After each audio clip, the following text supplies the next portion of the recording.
Good to have you on as ever, Sir John. Start off, I've got a few areas to take you, but an overview of what we're hearing so far. Morning.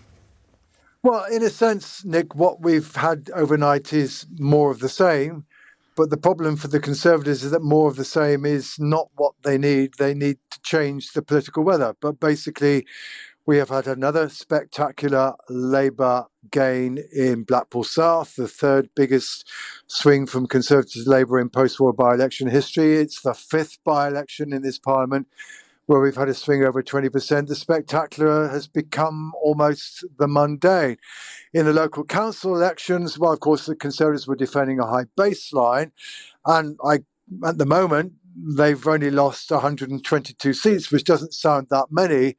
But if I then tell you that that still means they've lost a half of the seats they were defending that were counted overnight, and that if that pattern continues, they will indeed end up losing close to the 500 seats that it was suggested would represent a bad result for them and would be consistent with the opinion polls. So far, at least, it doesn't look very hopeful for the Conservatives, and that certainly, Mr. Sunak's endeavour to try to close the gap on Labour, as the polls have been saying, doesn't seem to have made much progress.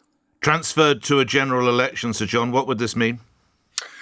Well, I mean, you cannot transfer directly from local election results to general elections. People vote differently in local elections, particularly the Liberal Democrats do better, the Greens do better, and whether Reform would do as well as the general election, who knows? What we can say, however, given that the pattern, the trend over time is so similar to the opinion polls, there's every reason to believe that the opinion polls are in roughly the right place, and the opinion polls at the moment are pointing to a very comfortable Labour majority. How concerned should the Conservatives be over the performance of Reform in that by-election, Sir John?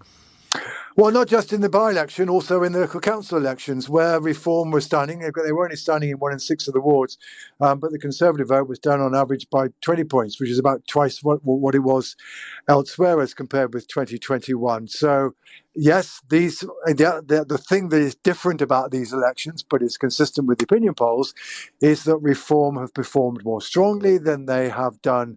They were doing 12 months ago. That the Conservatives are the party that seem to lose out as a result when Reform do well.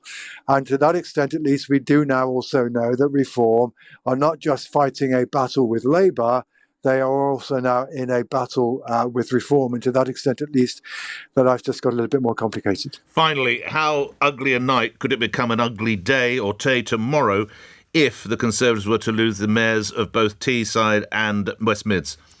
Well, in a sense, if indeed the results that we've seen so far in the local council elections, and indeed, I should say, in the Police and Crime Commission elections, We've only had 3, but they've lost 2 of them so far. If that pattern, it continues, Downing Street really will want the comfort blanket of winning Tees Valley and or West Midlands. Now, the Tees Valley comes later today. The West Midlands is tomorrow. If those were both to go, then, as it were, Mr. Sunak, in a sense, will find him psychologically naked and rather badly exposed to those inside his party who have doubts about whether he should remain as leader. As it's a breakfast show, I'll probably end it there, John, because people might not want to think of a naked Rishi Sunak.